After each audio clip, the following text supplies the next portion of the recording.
Čaues, je neděle 31.3.2019, poslední den marcový a já pro vás mám dnes další speciál, ve kterém přivítám jednu z mých nejoblíbenějších bikini fitnessek současnosti. Je jí Timea Trajteliová, kterou nejspíš drtivá většina z vás zná buď ze sociálních sítí a nebo ze světa fitness, kde je tou aktuálně největší hvězdou slovenské scény. Timea je tou asi nejúspěšnější juniorskou bikini fitnesskou na světě.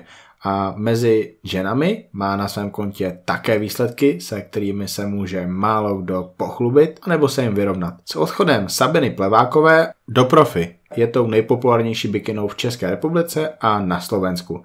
Já ji znám od roku 2015, kde mě zaujala opravdu velikánským způsobem a jak se dozvíte z povídání, tak jsem o něj napsal článek, na který jsem sice já zapomněl, ale Timea ne. Vyspovídat Timeu byla skvělá příležitost, kterou jsem navíc využil k tomu, abych o ní napsal článek, který bude součástí 5. čísla Muscle and Fitness v roce 2019, kde bude Timea navíc na titulce. Což byl můj nápad, který vyšel a já doufám, že si tohle číslo koupí strašně moc lidí a že si užijete to, co tam o Timea napíšu.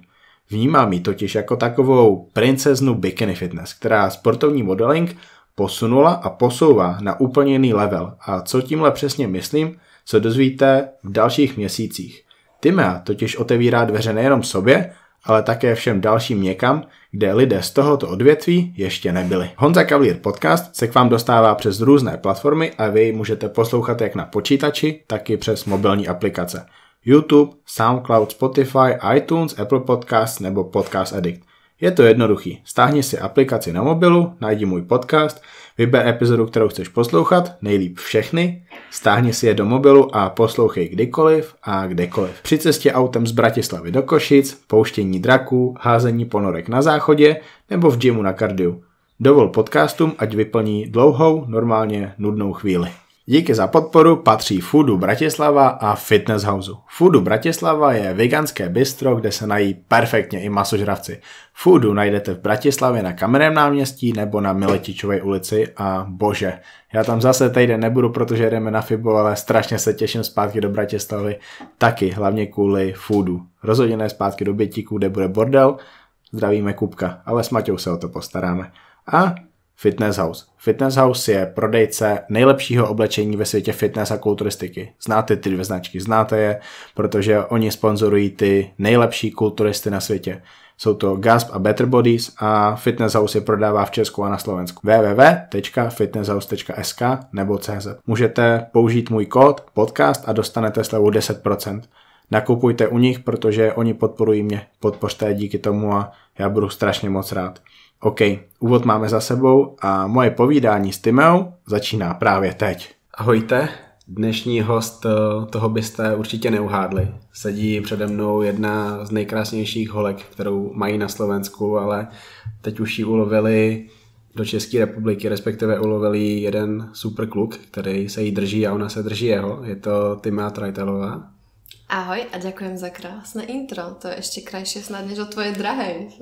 Máte, vy muži máte nejaké romantické duše úplne. To je krásne. Timea, k tomu, jak mají muži romantickou duši a nebo jak je romantická opačně, se možná ještě dostaneme. I takovou otázku mám na tebe připravenou. Ale já bych začal tak, že já tě znám od roku 2015. Viděl jsem takovou drobonkou holčinu v Bratislavě na Mozolány Classic. Byla tam taková jiná než ty ostatní holky. Viděl jsem, že je někde, kde to ještě nezná. Trošku se podle mě i styděla, měla zelený plavky, byla hodně hezká, ale neměla to sebevědomí, díky kterému by tu krásu ukázala. Pamatuješ si ty tady tu soutěž, tady to období? Určite, pamätám si to, ako by to bolo včera. Máš pravdu úplne vo všetkom, čo si povedal. Ja v podstate v tej dobe som celé svoje pôsobenie hrala na to, že áno, cvičím, stravujem sa, dávam do toho to maximum, ktoré dokážem, ale napríklad, čo sa týka vtedy pózovania a tak ďalej, tak ja som vedela, že neviem pózovať ani základné pózy. Takže jediné, čo mi ostávalo na tom pódiu, bolo, že som vedela, že sa pekne usmievam, že tam budem pekne chodiť, budem si tam tancovať, ale vedela som, že keď sa postavím do tej pózy, proste, že v nej nestojím dobre. Takže samozrejme som sa ani nie, že možno stydela, ale skôr som vedela, že som si nie istá tým, čo tam predvádzam. Takže ako bolo to také milé, pekné a sú to také začiatky, na ktoré strašne rada ako spomínam, pretože to bolo úplne úžasné. A dokonca v tej dobe si pamätám, že som si všimla aj ja teba, pretože si o mne napísal vtedy článok a úplne som sa cítila ako najväčšia hviezda na svete, ako teraz v tom dobrom slova zmysle, že ma to strašne potešilo, že niekto si ma vlastne všimol a napísal o mne, že keď budem na sebe pracovať, to bolo niečo v tom zmysle, takže by som mohla v budúcnosti ako keby niečo dokázať. Takže vlastne ja si ťa tiež v tej dobe ešte pamätám presne. Wow. Já bych věřil tomu, že si pamatuješ ten náš rozhovor, ale ten článek si nepamatuju ani já. Musím si ho najít, protože jestli jsem tady to napsal v té době, tak to se budu považovat za nějakýho skauta, za odborníka na bikini fitness. To je a moc to mi hezký. dodalo fakt strašné sebavedomie, že vlastne niekto to vidí a niekto to takto ako napsal, kto tie články píše. Takže ďakujem krásne. Tyjo, to nemáš za co. Já jsem rád, že jsem takhle přispěl k tomu, co následovalo. Ale já se ještě nebudu dostávat k tomu, co následovalo. Já se tě zeptám na to, co bylo předtím, protože tady to, jak jsi mi před chvilkou řekla, nebyla tvoje první soutěž v IFBB a dokonce ani jedna z tvých prvních 2 soutěží celkově. Přesně. Ty si před IFBB závodila někde jinde. Kde si závodila? Ja som v podstate ako keby súťažila za naturálov. To bola Svetová asociácia vlastne SANG. Nie, SANG bola slovenská, Svetová už si ani nepamätám. Nebola to INBA? INBA, presne tak. No som normálne, dneska mám zatmenie mozgu. Takže ja som súťažila v SANGu. Väčšinou sa ma pýtajú, prečo som si vybrala SANG. Ja som si ho totižto nevybrala. Ja som nevedela, že sú viaceré asociácie, takže nemala som o tom žiadny prehľad tam, kde ma prihlásili, tak tam som proste šla na tú súťaž a až tam som zistila potom časom, že je viacero asociácií a že vlastne tá, v ktorej som ja, nie je naturálna ako keby a není to ako prínosom toho, ale je to skôr ako keby mínus v tom, že tam nemáme také podmienky, že nás tam tak nesledujú, že tam není taká konkurencia, že čo sa týka svetových súťaží, tak tam nie sú také možnosti, že tam není záujem médií žiadny a tak ďalej. Takže vlastne ja som začala tam a potom samozrejme po asi 3 sezónach, kedy som vlastne posledný rok ako keby vyhrávala za sebou každú jednu súťaž a videla som, že proste sa nejakým spôsobom nikam neposúvam a sami ako keby rozhodcovia mi vraveli, že ako náhle trošinku naberem na ramenách, trošinku viac mi bude vidieť tehličky alebo niečo, tak proste už do tej kategórie nebudem zapadať a budem tam na nich ako keby príliš osvalená. Pritom v tej dobe som proste nevyzerala ani, že by som dobre že necvičila. Takže vedela som, že sa tam nebudem môcť posúvať a hľadala som tým pádom inú cestu a preto som šla vlastne ako keby do asociácie, v ktorej je ďaleko väčšia či už konkurencia, ale hlavne aj to také základné ako keby vnímanie tých pretekárok, by som povedala. Zajímavé. Já jsem s tebou řešil jenom to, že jsi závodila v těch naturálech. To byla, myslím, jedna moje otázka, když jsme spolu dělali ten první rozhovor, ale nedostávali jsme se takhle do hloubky, protože v tom rozhovoru, který jsme dělali v zákulisí té soutěže, na tady to není prostor. I proto jsem rád. Je tam hluk, není tam prostor. Víš co, vydietovaný človek, ktorý ti niečo rozpráva a pritom ani nevie, na čo myslí, tak je jasné, že prostě ty myšlienky si tak neutriedí. Přesně tak a v tom je dobrý, že já s tebou můžu dělat i tady ten rozhovor, tady ten podcast. Pak se teda rozhodla, že půjdeš do té IFBB. To je největší federace ve světě fitness a kulturistiky na světě, mediální podpora sponzorů, jsou tam ty největší hvězdy, řekněme. Bikini fitness v té době už byla celkem velká populární kategorie, už za sebou měla několik let. Jak ses dostala k té IFBB a kdo ti třeba pomáhal v tady těch prvních rozhodnutích ohledně IFBB? No, ja ako náhle som sa dozvedela, že to IFBB existuje a samozrejme ako náhle som si dala YouTube a pozerala som nejaké súťaže, hľadala inšpirácie, tak proste som zistila, že proste INBA nemá žiadne videá, nemá nič. Ako náhle som si dala IFBB alebo vlastne som si dala vôbec iba našu slovenskú asociáciu, tak som zistila, že minimálne Igor Kopček, Easy Labs, do toho som videla proste súťaže Európa, Arnold Classic a tak ďalej. Takže samozrejme prišlo mi to byť ďaleko atraktívnejšie a proste viac som sa v tom videla. Samozrejme viac sa mi páčila tá úroveň tých pretekárok, že som si hovorila, aké sú nádherné, ako je to proste posunuté niekde o úroveň a o x levelov proste vyššie. A povedala som si, že jednoducho nestačí mi vyhrávať tam s takou úrovňou, akú mám, ale že proste chcem ísť na bližšiu úroveň k tým dievčatám, ktoré vyzerajú proste fantasticky. Aj za tú cenu, keby som proste už nikdy v živote nemala vyhrať. Takže to bola pre mňa najväčšia motivácia proste postaviť sa vedľa nich a proste mať napríklad aspoň nejaké pekné video a nejaký pekný rozhovor zo súťaže, pretože predtým som to nezažila, aj keď som proste bola majsterka Európy a sveta. Já jsem ti dal tvůj první rozhovor. Ja si myslím, že áno. Asi první článek teda o tobě. Ja si myslím, že určite jeden z prvých. Wow, pěkný. Buď ty, alebo Igor. Možná jsem to psal pro Igora. Určite to bolo pre Igora, ale teraz som si neistá, či si to bol ty alebo Igor ešte ako. Doufám, že jsem to byl já, když už jsme o tom takhle mluvili. Takže ta drobonka, trošku stydlivá, ne moc sebevědomá holka v zelených plavkách. Jak se cítila na té soutěži vedle těch holek, které byly v té době velice dobrý, velice úspěšný? Byly to holky, co nějakým způsobem tvořily trendy světového evropského bikini fitness. Ja som sa cítila ako vlastne, pre mňa to bol úplne najväčší sen, že proste tam stojím. Samozrejme chcela som podať čo najväčší výkon a proste mrzelo ma, že neviem tak dobre pozovať ako oni. Ja som vedela, že ako náhle budem chcieť proste pozovať prednú pózu, tak vyzerám strašne. Ako náhle som bola vzadu, vedela som, že neviem roztiahnuť ako chrbát. A vedela som proste, že mám koľko strašne základných chýb, že nemám svaly oproti ním a tak ďalej. Ale úplne ma to proste tešilo, že stojím vedľa nich a proste len, že som na takej súťaži, akej som. No a teď máme o 4 roky dál. Z tebe je jedna z největších hvězd světového amatérského bikini fitness. Ale o tom není Timea Treitelová. Ty jsi se vypracovala do pozice osobnosti. Jsi holkou, obyčejnou holkou, ze který se stala hvězdička a mladý holky, jako byla dřív ta Timea, k tobě vzhlížej. Co pro tebe znamená tady ty 4 roky? Kam se ty teďka dostala a kde teďka si?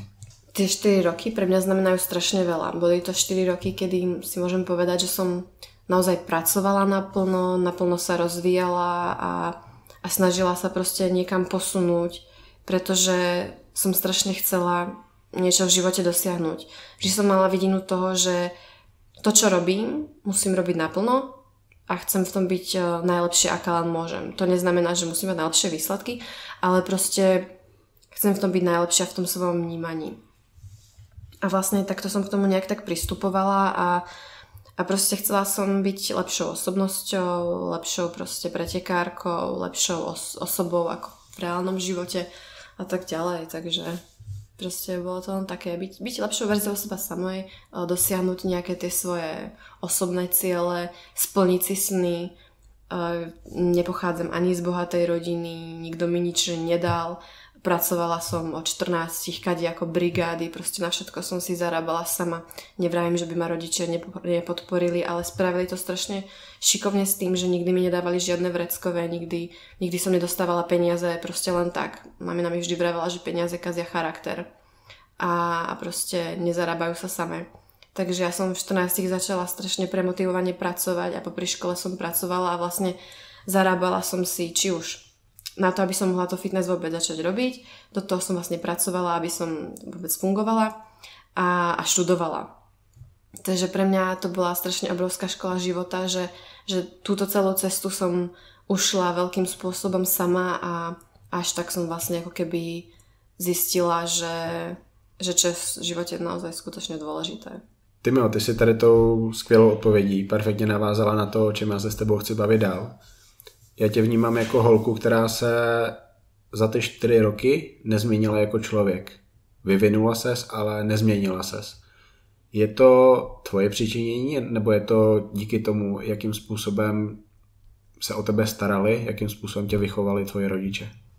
Ja si myslím, že veľkú časť toho majú na svedomí moji rodičia, pretože naozaj nikdy v živote mi úplne nič len tak nedávali a nechcem povedať, že ma nemilovali a že by mi nedopriali všetko na svete, som jedináčik a tak ďalej, ale nikdy som proste nebola rozmaznaná, rozdrapená a vedela som, že pokiaľ budem niečo chcieť, tak proste budem si to musieť zaslúžiť, odpracovať a tak ďalej. Takže naozaj v 14 som začala pracovať, fungovať naplno a zarábať si úplne sama. V 16 som už bývala úplne sama a vlastne samozrejme bývala som v byte, kde bývali predtým moji rodičia, len oni si kúpili dom a vlastne presťahovali sa viac tak na dedinu.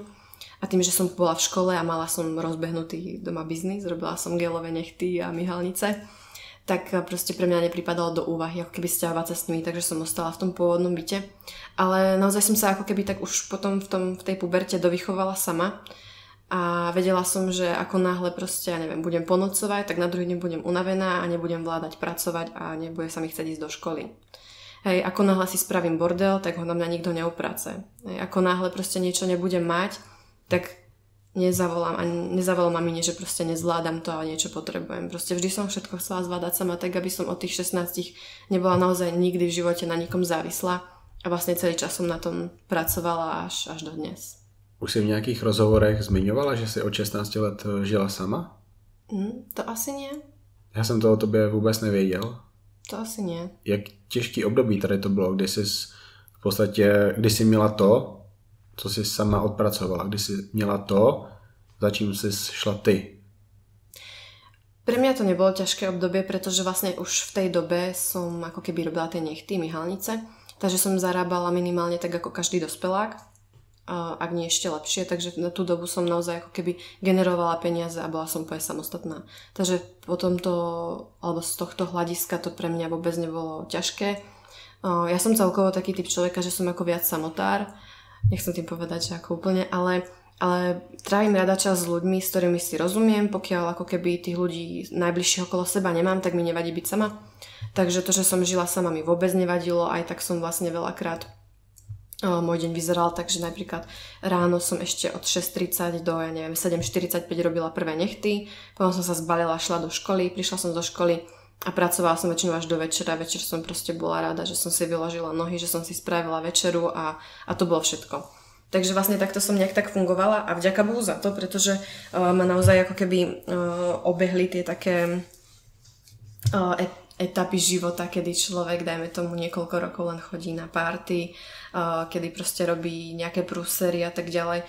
Nevravím, že tiež som neurobila nejaké prúsery a nezabavila sa, ale bolo to skôr do tej doby, než som mala tých povedzme 15-16 a už potom v tej dobe, kedy by som mohla robiť väčšie prúsery, tak už som naozaj pracovala a už na to nebol čas. No, ale chcem povedať, že ako vždy za mnou fakt ako stáli rodičia, keby som čokoľvek potrebovala, tak proste ako zabezpečia mi to, hej. Ale v mojej hlave to bolo proste nastavené tak, že všetko musím zvládnuť sama. Viem, že keď budem chcieť ísť na kozmetiku, tak proste to nedostanem od mami. Ak budem chcieť si kúpiť nejaké oblečenie, tak ako asi keby som nemala v čom chodiť, tak mi to kúpi, ale samozrejme už ako hrdej žene, ktorá proste zarába samozrejme plnohodnotne, tak proste som to nechcela prijať a vlastne od tej doby som si myslím si, že aspoň si na to nespomínam. Nikdy v živote ako keby nepoužila už tie zadné vrátka, že však čo, keby niečo, tak rodičia proste sú stále za mnou. Další otázka, kterou ti doufám nikdo nikdy nepoložil. Jaký je největší průser, jaký jsi kdy udělala?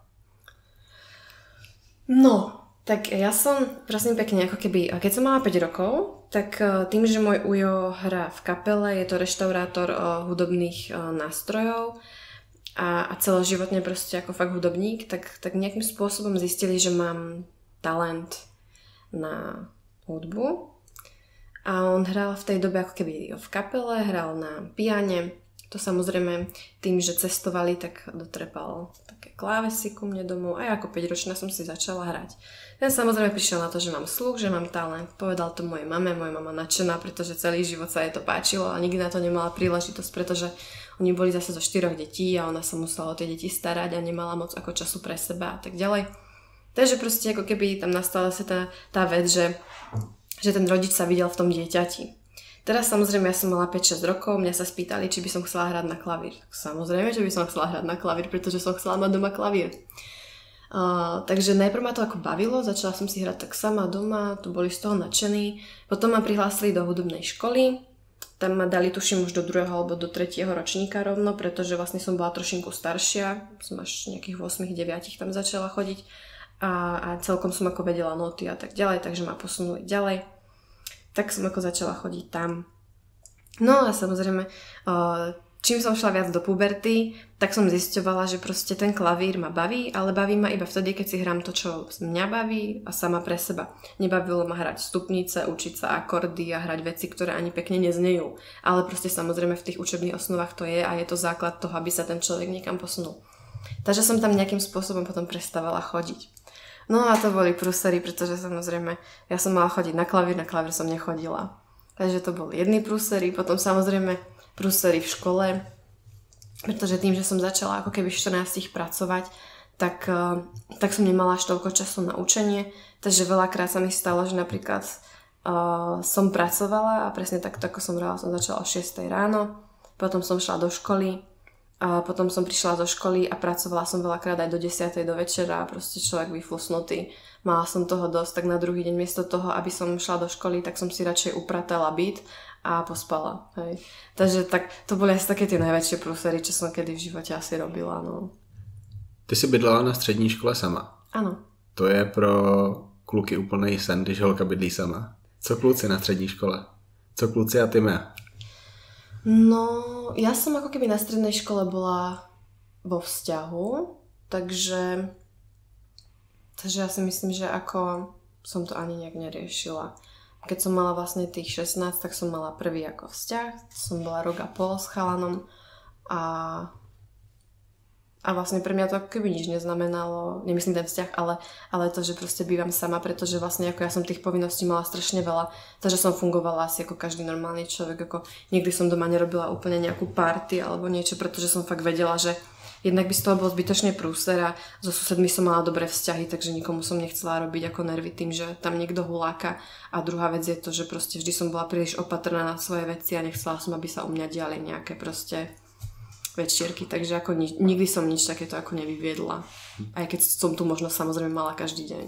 Zase vzpomínám si na tu holku z Mozolány Classic 2015. Byla si šedá myška v té době? Ja si myslím, že tak nejak celý život som sa snažila byť šedá myška, ale úplne nie vždy mi to vyšlo. Zajímavé. Byla si sebevědomá aspoň ne na ten první pohled, ale ty jakoby sama. Věřila jsi v těch důležitých životních věcech? Kdy jsi začala věřit a proč? Ja neviem, či som si začala věřit. Na jednej strane je tam tá taká obrovská ako keby túžba a tá vidina toho, čo človek chce dosiahnuť, ale ako náhle som vždy pred tým cieľom a už je na dosah, tak ja vidím iba to, prečo by to nemalo výjsť. Takže neviem, či som to vôbec niekedy ako prekonala a či to niekedy prekonám. Ale zase, už som to povedala proste niekoľkokrát. Ja si myslím, že je to dobré a to je to, čo človeka drží pri zemi a čo z teba robí proste osobnosť, ktorá sa môže niekam posúvať. Pretože ako náhle proste stále vidíš nejaký nedostatok, tak ho chceš asi odstrániť. Ako náhle proste sa začneš sústrediť iba na pozitíva a uspokojíš sa s nimi, tak proste sa nikam neposúvaš. Stalo sa ti, že to, že nemáš sebevědomí, jako třeba jiný holky, proto byl v něčem handicap? Ja si myslím, že nie.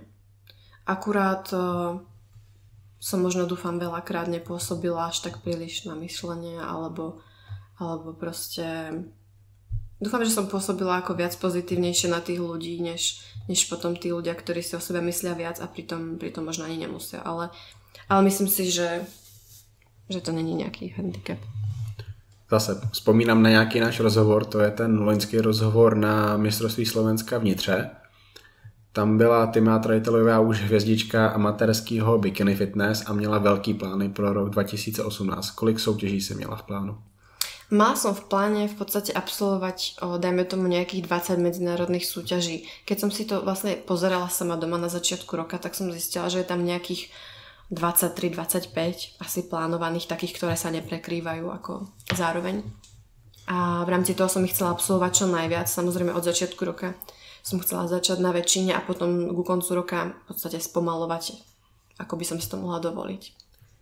Samozřejmě pak do toho přišly nějaký zdravotní problémy, ty myslím vzpomínáte z Bucov podcastu.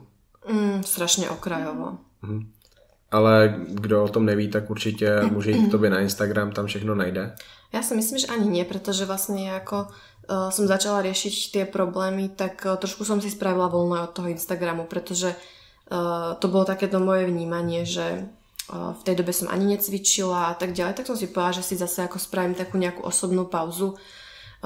Neprišlo mi byť nejaké rozumné sa tým ľuďom denne fotiť, pretože fakt nič iné som nerobila, len to, že som proste bola doma, pohoda a proste buď som sa ako keby liečila, že som fakt ako ležala, alebo proste som iba fungovala ako bežný človek a nevidela som dôvod, prečo dávať proste každý deň selfiečka a upozorňovať na seba, keď proste nemám čo tým ľuďom odovzdať. Ale pro většinu sportovců by to byl obrovský životní neúspěch, když by nemohli rozjet tu naplánovanou sezonu, jak chtěli. Ale tebe to nepoložilo. Ty jsi člověk, který si uvědomuje, že bikini fitness není všechno. Jak jsi zvládala tady to období, kdy jsi nemohla dělat to, co si třeba ostatní myslí, že je to ta nejdůležitější věc ve tvém životě? Cítila som sa taká hrozne prázdna, musím povedať. Tým, že vlastne ako keby to bikini fitness je aj moja práca, zároveň ten Instagram v podstate je, ja som to už povedala niekoľkokrát, proste mňa ten Instagram živí, ja už okrem toho, že vlastne mám nejakých pár dievčat, ktoré pripravujem a okrem toho, že vlastne mám nejaký online coaching, ktorý je tiež v podstate viazaný na to, že tí ľudia ma poznajú, tak naozaj ako keby sa živím už iba sponzormi, reklamami a tak ďalej. Takže pre mňa to ako keby bolo zrazu škrt cez všetko, čo poznám a čo dennodenne proste som robila. Takže som bola hrozne ako znudená a z začiatku musím povedať, že prvé tie 3 mesiace po Európe, vlastne ja som po Európe posledný krát ako keby, tam som bola, takže tie prvé 3 mesiace mi ubehli strašne rýchlo a strašne som si ich užívala, pretože to bola taká tá eufória z toho, že vlastne zrazu po tých rokoch nič nemusím, že mám ako keby fakt strašne veľa voľného času, môžem si oddychovať a dať sa do takej svojej pohody. Takže to bolo fajn. A potom od toho obdobia, dajme tomu až po nejaký november, to pre mňa bolo fakt strašne ťažké, pretože som si fakt pripadala taká, že chcela by som strašne vystreliť, strašne niečo robiť, strašne proste na niečom zamakať a zrazu som nevedela proste z ktorej strany to uchopiť a vedela som v hlave, že toho strašne veľa chcem, ale nemohla som v podstate v tej dobe preto nič urobiť. Takže bolo to také zvláštne. Ale zase na druhú stranu zase som si strašne veľa vecí uvedomila, zase som nad tým celým rozmýšľala a zistila som, že áno, baví ma to, chcem to robiť, ale proste viem, že sú aj v živote dôležitejšie veci, že takéto zranenia, alebo proste ani nie zranenia, som proste ten prúh riešila už asi 2 roky, ale že takéto veci proste bežne stretávajú ľudí a je to presne tá vec, ktorá ti buď ako keby dodá tú ďalšiu motiváciu, že sa do toho športu znovu po tej dobe zamiluješ, alebo presne si povieš, tak je mi lepšie asi bez toho. My často s Bucou řešíme, že ona je prostě ta holka, která ví, že já se pohybuju mezi krásnýma holkama, jako si ty, jako jsou další bikini fitnessky a myslí si, že kdyby tam ta holka tě chtěla, tak ty do ní půjdeš. A já jsem jí vysvětloval, že ty bikini fitnessky, oni jsou všechny stejný a nějakým způsobem mě ani nemají jak zaujmout. A když jsem byl na první soutěži, tak samozřejmě jsem byl ze všech těch holek odvařený, ale když tam seš po druhý, tak už jsou všechny stejný. Ale když jsme se tak bavili, tak jaký holky z toho fitness světa já mám nejradši, tak to jsou 2 holky. To je Eva Baníková a to si ty. A ten důvod, proč vás mám takhle rád, je ten, že vy ukazujete ten život takový, jaký je, a když máte přítele, tak se nebojíte ho dát na ten Instagram. To ostatní holky nedělají, protože se bojí, že by je lidi nesledovali. A tady to se mi na vás strašně moc líbí. Jakým způsobem tady ta nucená pauza od závodění pomohla vztahu? Jaký máš ty se svým přítelem?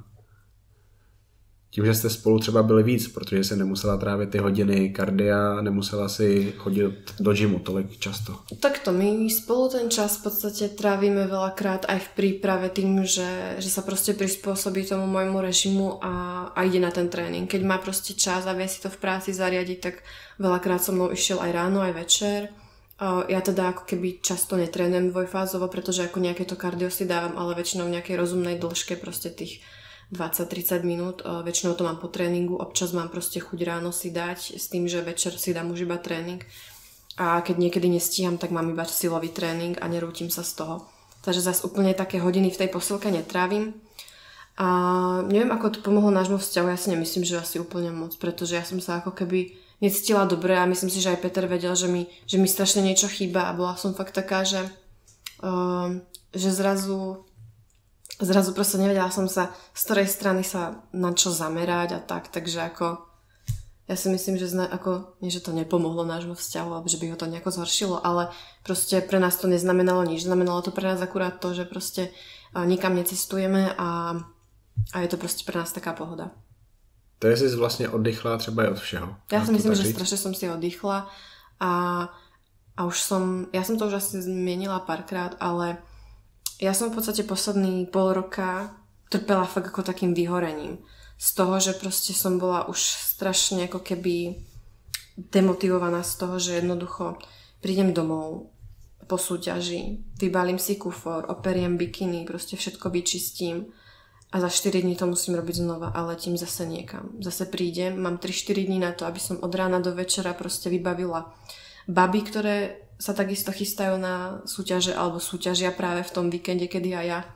Aby som proste si tu všetko zase zabezpečila, aby som si to doma ošéfovala a tak ďalej. A zase ten kufor zbaliť, zase ísť preč. A proste z tých ciest človek nič nemá, pretože som tak strašne unavená, keď tam cestujem, že som vlastne rada, že vôbec dojdem na miesto. Potom stráviš deň 2 v hale, poznáš to od rána do večera a po súťaži vlastne, kedy by si konečne mohol niečo, tak na teba to celé spadne a si úplne unavený, takže sa iba naješ a vlastne už sa tešíš na to, ako si zase zbalíš tie veci a pôjdeš domov. A zase toto isté dookola niekoľko mesiacov, takže už mi z toho fakt ako hrabalo. A už som z toho bola fakt nešťastná, takže ja si myslím, že mi to strašne pomohlo. Jak tady ta pauza změní tvoji kariéru do budoucna? Co se třeba naučila o sobě? No, naučila som sa o sobě to, že proste musím viac ako keby systematicky premýšľať dopredu.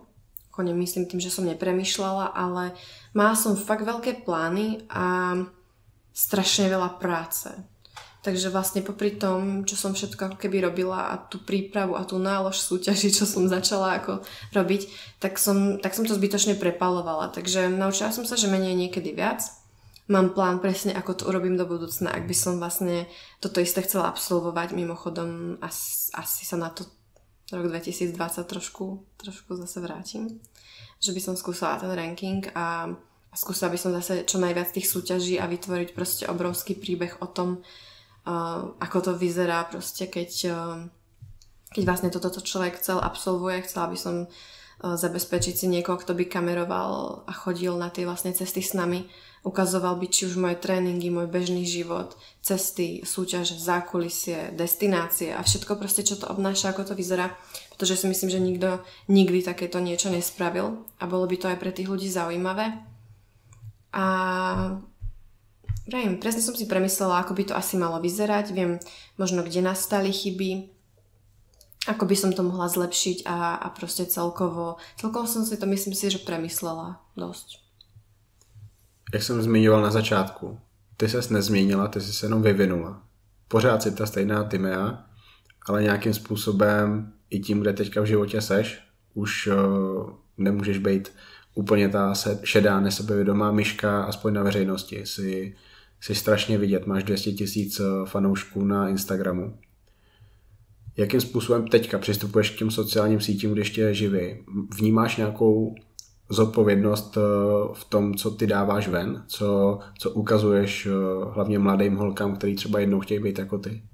Určite vnímam obrovskú zodpovednosť.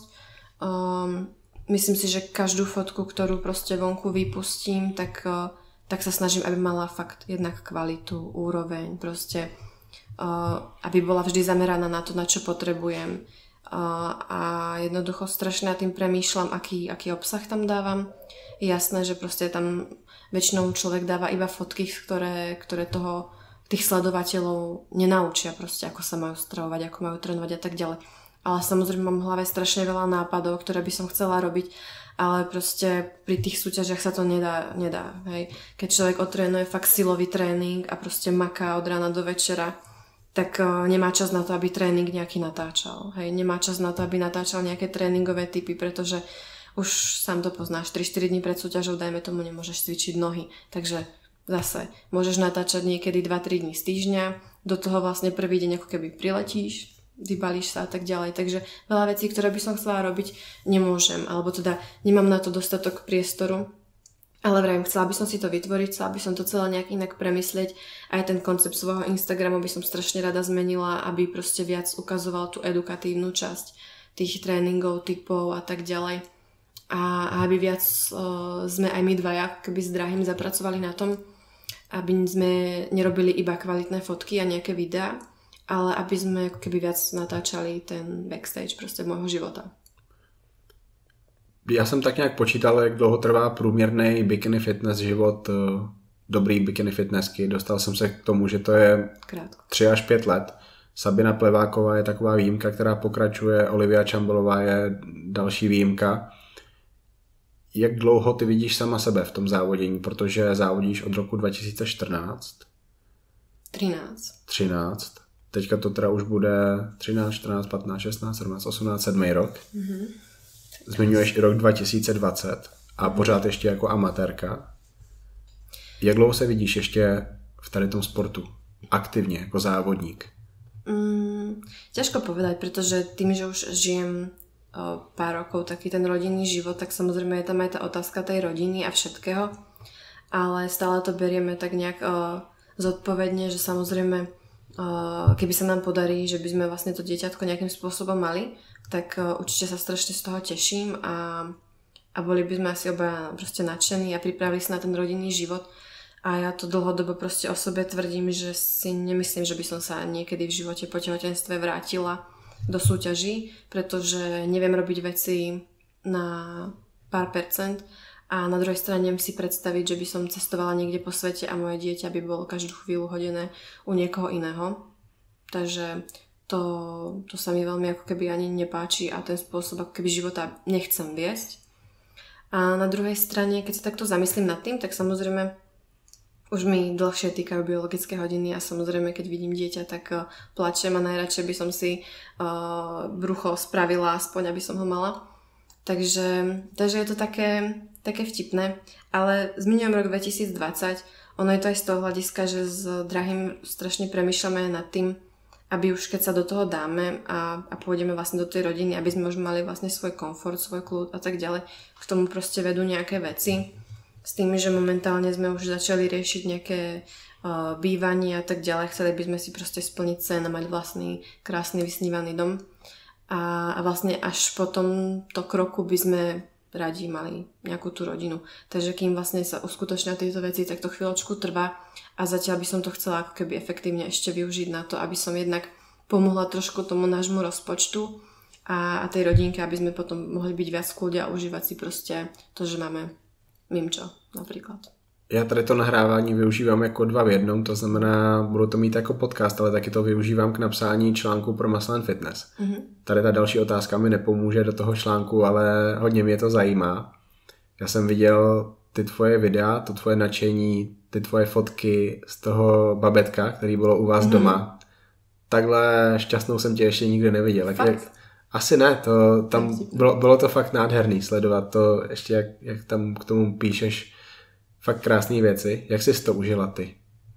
Ja si to užívam strašne, pretože ja som vždy ako keby od malička vo svojom okolí nejaké dieťatko mala, teda aj keď som jedináčik, tak bohužiaľ nemala som to šťastie, že by som nejakého súrodenca vychovávala, ešte nedaj Boh.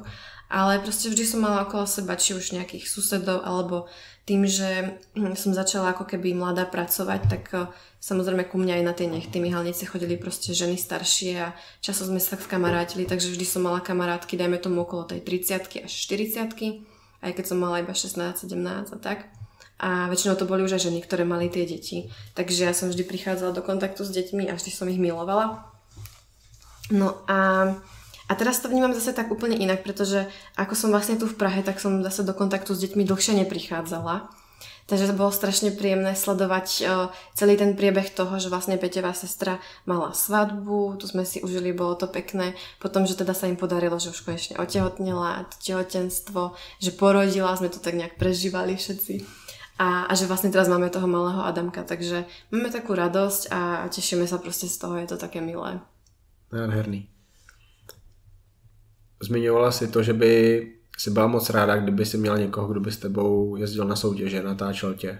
aby mohl dokumentovat ten tvůj život, co všechno obnáší být takhle aktivní, úspěšnou závodnicí, jak vlastně vypadá jídelníček i trénink. To lidi zajímá hrozně moc, i když si o tom přečetli už tolik. Přesně tak.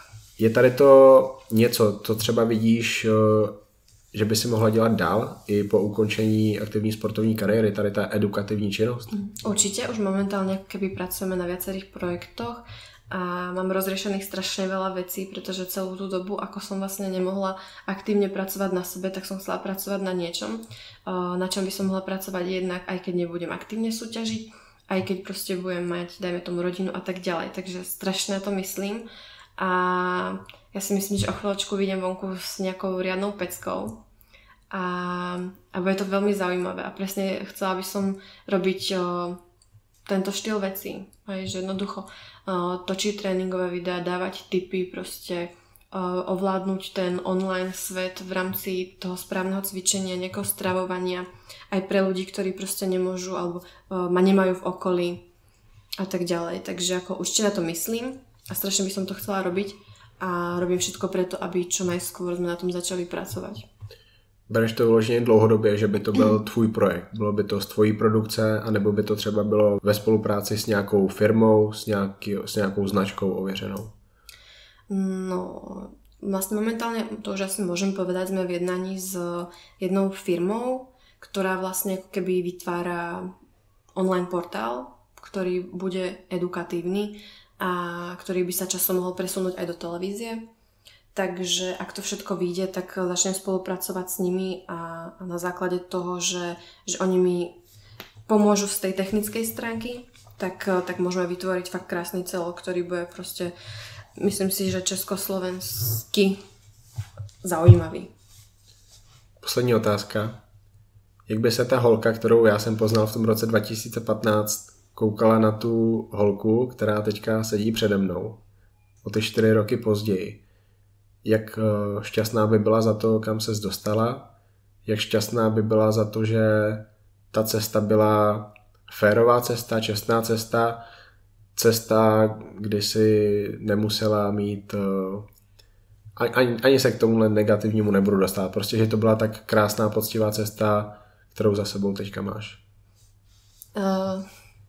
Ja si myslím, že to moje ja, keby vedelo, že som to teda ja za pár rokov, tak by bolo strašne nadšené, pretože ja stále vravím, že do nejakej istej miery som mala svoje sny, ale nikdy v živote som si nevedela predstaviť nič z toho, čo vlastne prišlo. Takže ja si myslím, že by som bola z toho strašne nadšená a som rada, že som to nikdy v živote nepredvídala, že som to nikdy v živote nevedela, pretože verím tomu, že keby som to vedela, tak by som možno polavila a možno by to nikto nebolo tam, kde to je dnes. Takže ako som strašne rada, kde to je a som rada za všetky pády, za všetky víťazstva, za všetky ťažké chvíle, pretože ja milujem, keď je niečo proste strašne ťažké, pretože ako náhle potom stojím a vidím ten výsledok, tak proste si spomeniem na to, ako to stálo celé za to a ako ma to vlastne baví a bez tých ťažkých chvíľ proste by to nebolo ono. Moc děkuju za to, že jsi mi věnovala takhle svůj čas. Ja takisto ďakujem. Strašně moc se těším, že tě budu i nadále sledovat na Instagramu. Jsi jedna z mála bikin, která mě baví, protože Ďakujem. Seš prostě ty, seš přirozená, fakt ses nezměnila, dáváš fotky s přítelem, což plno bikin nikdy neudělá. Těším se z toho, co dosáhneš ty další roky, protože to, co si dosáhla v minulosti, je úplně bomba a ty jdeš stále nahoru. A doufám, že v tvojí další přípravě, až budeš chodit na to kardio, takže budeš mít v uších můj podcast a podcast Buci, to znamená The Buca Talks a Honza Cavalier podcast. Děkuju. Ďakujem aj ja veľmi pekne. Môže byť.